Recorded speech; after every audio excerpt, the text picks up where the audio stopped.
விருச்சிக ராசி உங்களுக்கான கார்ட்ஸ்.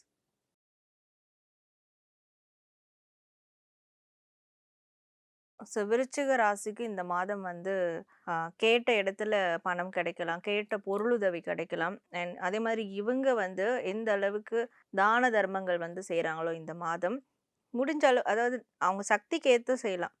ஆனா கண்டிப்பா தான தர்மம் செஞ்சுட்டே இருக்கணும். டெய்லி ஒருத்தருக்கு சாப்பாடு கூட வாங்கி குடுக்கலாம். ஒரு ரூ. 50 ரூ. 100 கூட செலவு பண்ணலாம். அந்த மாரி குடுக்க குடுக்க அவங்களுக்குள்ள மன ரீதியா இருந்த எல்லா குழப்பங்கள், எல்லா விதமான ஒரு டிப்ரஷன்ஸ், ஒரு வலி இதுக்கு எல்லாத்துக்கும் ஒரு தீர்வு கிடைக்கும். அப்படின்ற மாரி இருக்கு. ஸோ இவங்க எந்த தீர்வ தேடியும் போக வேண்டாம். இவங்க செய்யக்கூடிய ஒரே விஷயம் தான தர்மம் இந்த மாதம் மேற்கொள்ளும்போது, அந்த தீர்வு அவங்களுக்கு கிடைச்சிரும். ஒரு சூரியன் உதிக்கிற மாதிரி அவங்களுக்கு மன ரீதியான ஒரு பிரகாசமான ஒரு அவேக்னிங் வந்து நடக்கும். ஸோ இந்த விஷயம் பண்ணணும் அப்படின்ற மாரி ஒரு ரெமெடி மாரி தான் அவங்களுக்கு வந்து வருது. மேற்கொண்டு அவங்களுடைய வாழ்க்கை வளர்ச்சி பாதையை நோக்கி கண்டிப்பா வந்து போகும்.